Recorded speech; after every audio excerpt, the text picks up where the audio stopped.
Cumhuriyet Bayramınız kutlu olsun. Cumhuriyet Bayram. Cumhuriyet özgürlük demektir. Cumhuriyet bayramınız kutlu olsun.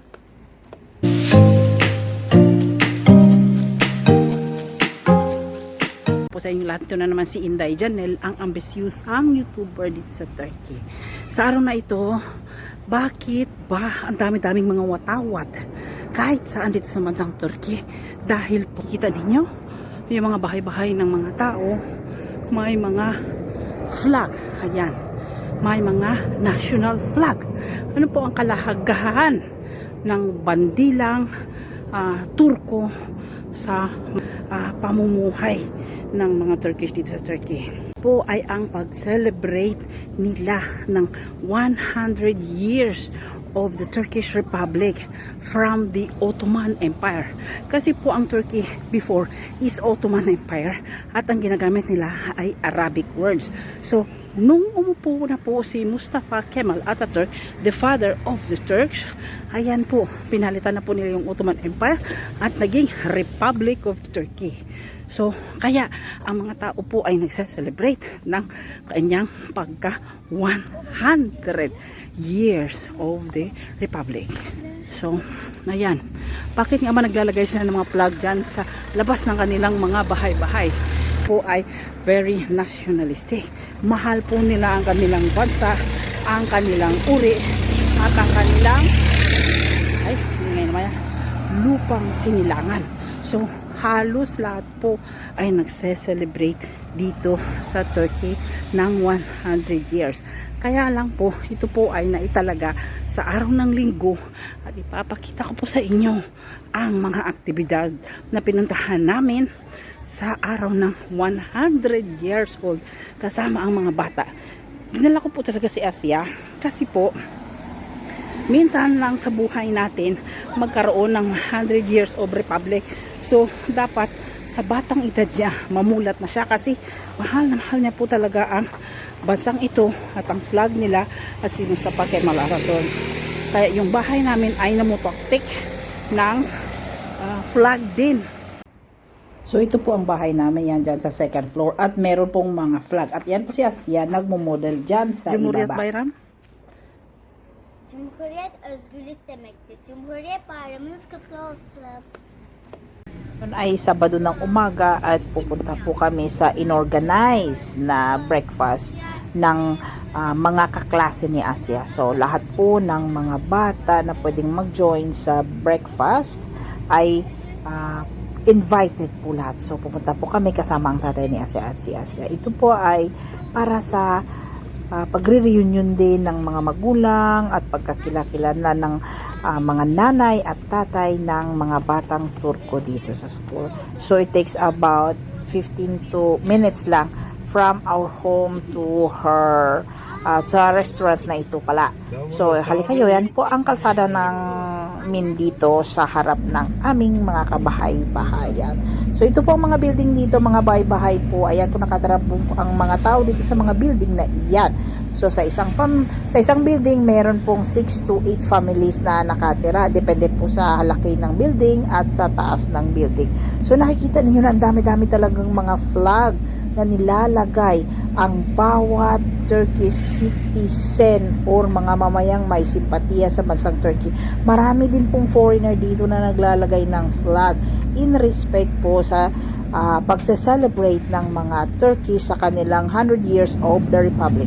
So yan pong matataas na mga building, naglalagay po talaga ang bawat isa ng Turkish flag. Bakit may nakikita kayo sa mga flag nila may mukha ni Mustafa Kemal Atatürk? Siya po ang father of the modern Turkish. Siya po nag-establish ng Republic of Turkey. So ayan, naglalakihang mga watawat sa mga building, sa mga bahay, sa bintana, sa kahit saan, sa mga establamento, sa mga kung ano pang meron dyan. Yan, nakikita mo, Diyos ko, ang laki niya. Mas malaki pa yan sa bahay natin dyan sa Pilipinas, sa laki ng flag.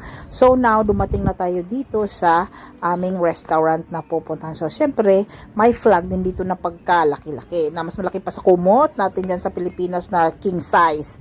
So, ayan po, yan. Dito po kami kakain ng breakfast. So, syempre, alam mo naman, kasapa ang ibang mga magulang at ang kanyang maestra. Kung nakakaalam, ang typical po na breakfast ng mga Turko ay cucumber, itlog, mga sweets na pangpahid sa tinapay, olives, at kailangan pong merong isang hotdog or goreng or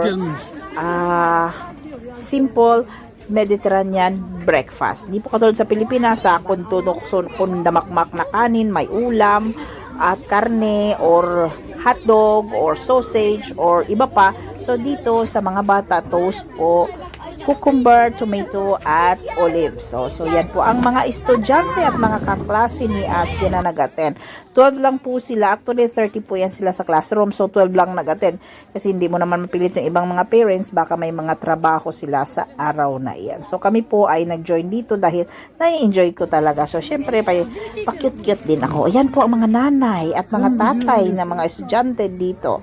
So usually at always po talagang may Turkish tea yan kasama ang breakfast. So ayan, nakikita ninyo, o diba? Bongacious. So wala ako dyan, tatay ni Asa kasi nandito ako nagbibideo para makita ng lahat. So syempre hindi mawawala ang mga dahon-dahon dyan, mga sagbot kung sa Ilonggo, Balahaw. So ayan ang mga bata. Meron silang juice at meron silang toast. Ang tawag yan, toasted bread na mayroong palaman sa loob na cheese or ham. So, ang ham dito, hindi po yung mga baboy ha. Ang ham dito po ay baka yan. Habang kumakain ang mga bata dyan at ang mga nanay doon sa kabila ay nagchichismisan din ng mga buhay-buhay. Maganda po dito talaga at nag-enjoy po mga bata nagsasama-sama sa labas. So may mga aktibidades din po kami dito na nag-picnic, nagbe-breakfast at kung ano pa. So yan po ang teacher ni Asia, ni si Jandan ang kanyang pangalan. Napakagaling pong teacher yan. She is 25 years teaching na. Teacher po yan na first school. Ang pagtuturo po pala dito para sa kalaman ng lahat ay from grade 1 to grade 4. Iisa lang po yung inyong teacher at yung mga kaklase mo ay pare-pareho. Unless lang kung may mga bagong pasok. So ayan, 4 years po ang tuturuan niya mula ng grade 1 si Asia hanggang grade 4. So ayan, pine-prefer na po ng teacher yang lamesa na yan. So ayan po, syempre aside sa kailangan ang mga bata ay magkakaibigan na magkakatabi at ang mga hindi magkakatabi pinaglalayo kaya at baka sila po ay magpupukan dyan. So alam ng teacher kung sino po ang good girl dyan at ang good boy. O ayan, kita nyo may kambal pa dyan, babae at lalaki. O ayan.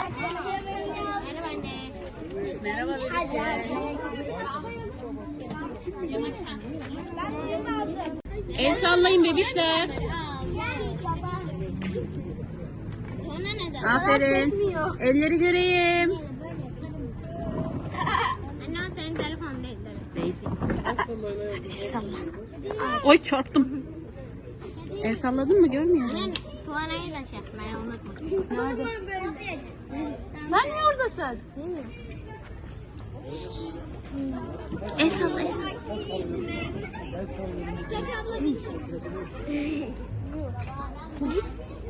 Artık bu benim. Evet, böyle kırmızı beyazla belli olsun. Evet değil mi? Vallahi tebrik ederim.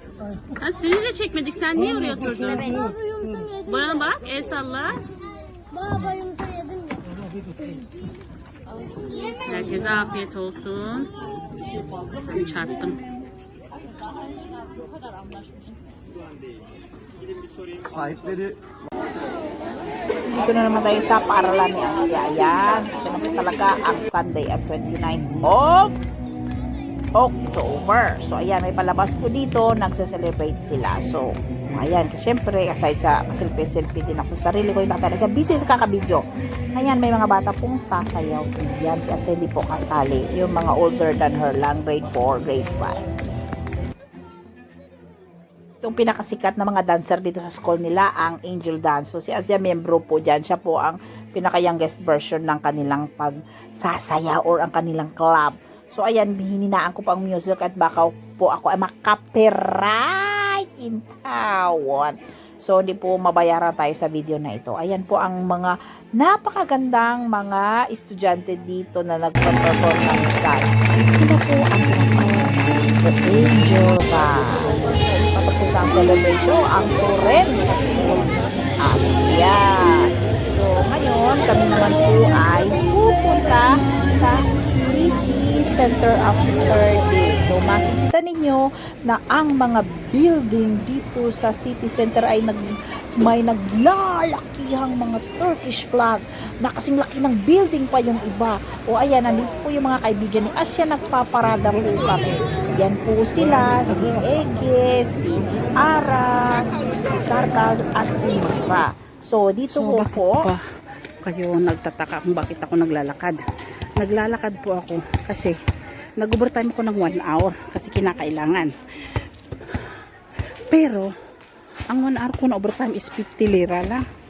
Tapos pag sumakay ako ng bus, 18 lira. So 32 na lang natira sa akin. Kaya maglakad na lang ako. Aside na mabawasan pa yung taba ng aking katawan. At ako ay makapag-exercise at makita nga kalsada dito sa Turkey. O ayan, kahit saan dito may mga pusa. Mga pusa shh. Shh. Ayan. Guys, sana may natutunan kayo sa video itong ni-share natin. Kahit sa kakaunting paraan, sana po may natutunan kayo sa video ito ng kahalagahan ng National Republic of Turkey. Yan po ang maraming mga flag sa mga bahay-bahay ng mga residente dito sa Turkey. Next week for our next video.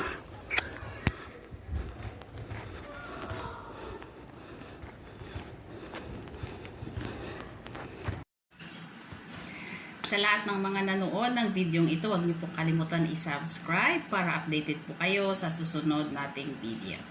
Okay? Thank you so much.